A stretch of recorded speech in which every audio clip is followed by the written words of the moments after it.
अब भाई देख लें कोई जरूरी बात ना हो या किसी मुश्किल में ना फंसे हुए हो। कहाँ हो तुम? बहुत दूर। क्यों, क्या हुआ? तुम फिर से उस लड़की के पीछे पड़ गए हो। लगता है प्रोसिक्यूटर मुझसे कोई ज्यादा ही तंग आ चुका है। उसी ने कॉल की है ना आपको? बताया भी उसी ने। प्रोसिक्यूटर की शर्त भूल गए क्या? हाँ, तुम उस लड़की का पीछा छोड़ दो अब। डैरिन से तो शादी नहीं की, लेकिन मजीद कुछ करने की जरूरत नहीं तुम्हें। बेटे तो तुम रहे नहीं, दुश्मन तो न बनो कम से कम। प्रोसिक्यूटर को सिर्फ और सिर्फ एक गलतफहमी है जो मैं जल्द दूर करने वाला हूँ। वैसे भी मेरा आपसे कोई ताल्लुक तो रहा नहीं, तो क्या फायदा इन बातों का। अगर बाप के जेल जाने की फिक्र नहीं तो कम से कम डैरिन का ही कुछ ख्याल कर लो तुम। अब आप मुझे कोई हुक्म नहीं दे सकते। एक तो उस लड़की ने तुम्हारी आंखों पर पट्टी बांधी है। आखिर ऐसा भी क्या जानती है वो? कोई राज है क्या? हाँ, इतनी फिक्र क्यों है इसकी आपको? वो सिर्फ मुझे जेल भिजवाना चाहती है, समझो उसे। आप फिक्र ना करें, वैसे भी प्रोसिक्यूटर आपको बचा लेगा, लेकिन अब मेरा आपके किसी मामले से कोई ताल्लुक नहीं। ये अब उसके बस की बात नहीं रही शावेस। बेटा,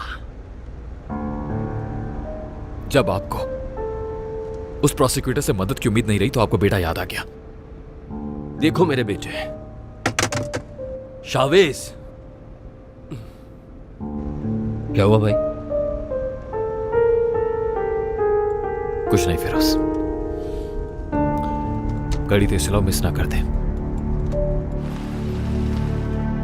दरवाजा खोलो, तुम यहीं रुको, मैं आता हूं।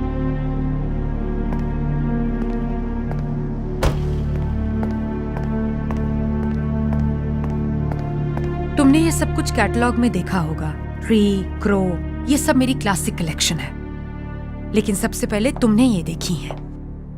इन्हें बनाते वक्त मैं बहुत डिस्टर्ब थी, इसीलिए मे बी ये परफेक्ट ना हो। अगर मुझे मालूम होता कि तुम इतनी अपसेट थी तो मैं बहुत पहले आ चुका होता। ये तो मैं जरूर लूंगा जैसे ही तैयार हो जाए। तुम्हें तो इस तरह की पेंटिंग्स पसंद नहीं हुआ करती थी।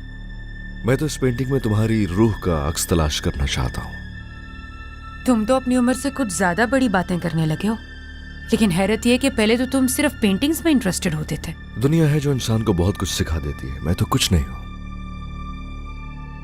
लगता है बहुत बुरा वक्त देखा है तुमने, अंदाजा है मुझे। अगर तुम्हारे पास थोड़ा वक्त हो तो हम मजीद कहीं बैठकर बात कर सकते हैं। शायद हम दोनों के ख्यालात मिलते जुलते हों।